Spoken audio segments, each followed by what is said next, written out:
Hi, my name is Manny Braga. I'm an IBD fellow here at the Mayo Clinic in Rochester, Minnesota, and I will be joining today the Twitter IBD Club led by Dr. Ali to talk about an interesting article and very relevant given the current ongoing COVID pandemic. The title of this article is Impact on Medications on COVID-19 Outcomes in IBD, analysis of over 6,000 patients from an international registry. This study is currently in press in Gastroenterology Journal and is led by Dr. Ongaro from Mount Sinai. I would also like to thank Dr. Kane for the mentorship for this presentation.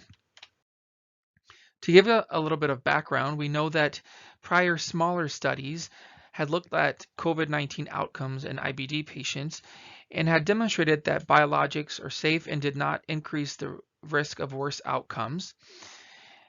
These results had actually come from the same group, but again, at the initial kind of portion of the pandemic, so smaller numbers at that time. They had also demonstrated that 5-ASA products increase the risk of hospitalization and death. And this was a surprising finding to the community.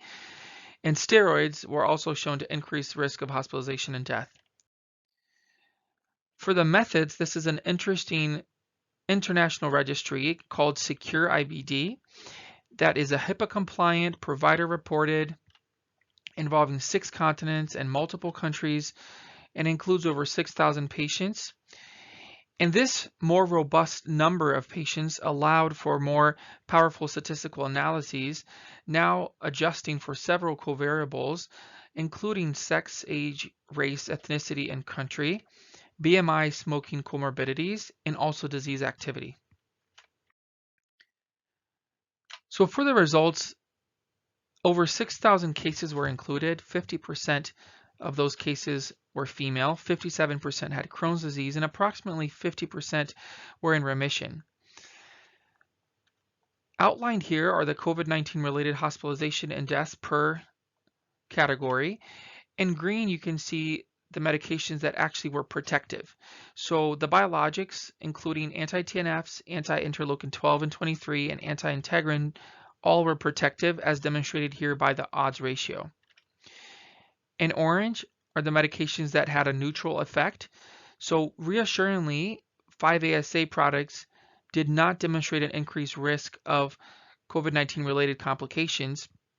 And interestingly, combination therapy with methotrexate did not increase risk of complications and was also not protective. Confirming prior studies, systemic steroids increased the risk of complications related to COVID. As you can see here, odds ratio of 2.45. And combination therapy with thiopurines also increased the risk of complications. This article outlines again the notion that biologics are safe and are perhaps protective. This is very important on a daily basis to tell our patients that they should not stop their biologic medications during this period of the COVID-19 pandemic. Corticosteroids should be avoided if possible. Mesalamine does not increase the risk of COVID-19 complications. And a very important question that remains unanswered is, what is the impact of tofacitinib on COVID-19 outcomes? Unfortunately, despite the higher number of cases included, the study was underpowered to answer this question. I would like to thank Dr. Ali again and Dr. Kane for the opportunity to discuss and participate in this Twitter IBD journal.